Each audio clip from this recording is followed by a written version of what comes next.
नमस्कार दोस्तों, आज गोरखपुर में दिल दहला देने वाली दो घटनाएं ऐसे सामने आई। वह सुबह आप भी देख सकते हैं कि सुबह में खोराबार थाना क्षेत्र में और शाम को रामगढ़ता थाना क्षेत्र में, और ये दोनों घटनाएं मछुआरा परिवार के ही युवकों की हत्या हुई है। अब देखिए, दोनों हत्याएं हुई, लेकिन बात यहाँ पे ये आती है कि दोनों हत्याओं में कहाँ हैं जो जनप्रतिनिधि? अरे इनके जनप्रतिनिधि कहाँ हैं? मछुआ समाज के जो जनप्रतिनिधि हैं वो कहाँ हैं? एक भी घटनाओं में लोगों के न कोई प्रतिक्रिया है, न कोई संज्ञान है। आप देख रहे हैं कि लोग रो रहे हैं, बिलख रहे हैं, लेकिन उनके परिवार से, पीड़ित परिवारों से मिलने के लिए इतना भी समय नहीं है सबको, क्योंकि सब लोग चुनाव में व्यस्त हैं। आगामी चुनाव की तैयारियां चल रही है। अब वही तैयारियों में जाके वो कहेंगे कि मछुआरों के हित के लिए हम लोग बात करते हैं, लेकिन खोराबार थाना क्षेत्र में आजाद सहानी की हत्या की सूचना मिलती है। अभी बॉडी नहीं मिला है, अभी असमंजस में है, लेकिन जो ब्लड दिख रहा है वो बताया जा रहा था कि ब्लड खींच के ले गया, तो ब्लड गिरा हुआ था गला देख के।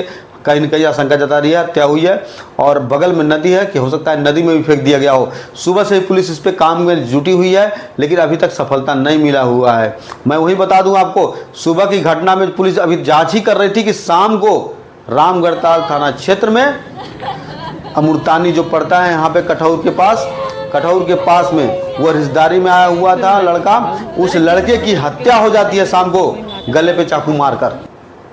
अब सोचिए, इतना दर्दनाक घटना जो मैं मंजर बता रहा हूँ आपको, हमारे पीछे जो बच्चे देख रहे हैं आपकी, ये सब लोग रो रहे हैं, और शाम की ये घटना हुई है। और बताया जा रहा है कि इस घटना में जो भी लोग ने इस घटना का अंजाम दिया है वह लोग उसके साथ शराब पी रहे थे।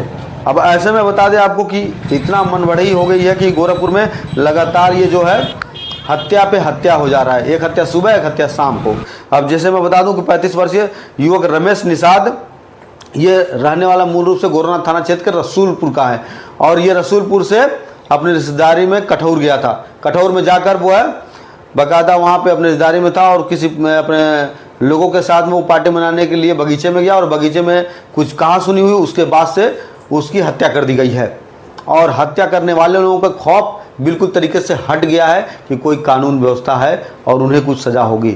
मैं बता दूं आपको, दो मछुआरों की आज गोरखपुर में दिनदहाड़े हत्या हुई है, और यहाँ परिजन रो रहे हैं, बिलख रहे हैं। आप देख सकते हैं किस तरीके से। आइए हम उनसे बात करते हैं। उनके जो सगे संबंधी, जो रिश्तेदार है, वो उन्होंने क्या कुछ कहा है, आपके सामने आपको बात करते हैं। हमारा बहनोई था, अपने बुआ के घर आया था, और सर और यहीं पे मतलब कठौर गांव में, मतलब उनकी बुआ का घर था, रमेश निषाद नाम था, रसूलपुर का रहने वाला था। और सर यहाँ पे आने के बाद ये लोग बगिया में गए हैं।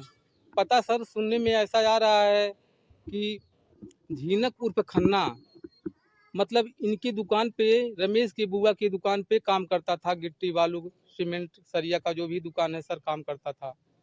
उसके बाद सर ये लोग बगिया में गए हैं, वहाँ पाल्टी साल्टी किए हैं, और पाल्टी साल्टी करने के बाद सर वहाँ क्या बात विवाद हुआ है कोई चश्मीन गवाह नहीं है सर, लेकिन सुनने में आ रहा है कि खन्ना उर्फ झीनक उर्फ खन्ना सर, मतलब उसका नाम सामने आ रहा है। विवाद के पीछे क्या वजह? विवाद के सर पीछे कोई मतलब हमको ऐसा कोई जानकारी नहीं है सर, हमको मालूम नहीं है। कोई ऐसा रंजिश सामने नहीं आ रहा है, पुरानी रंजिश कोई सामने नहीं आ रहा है।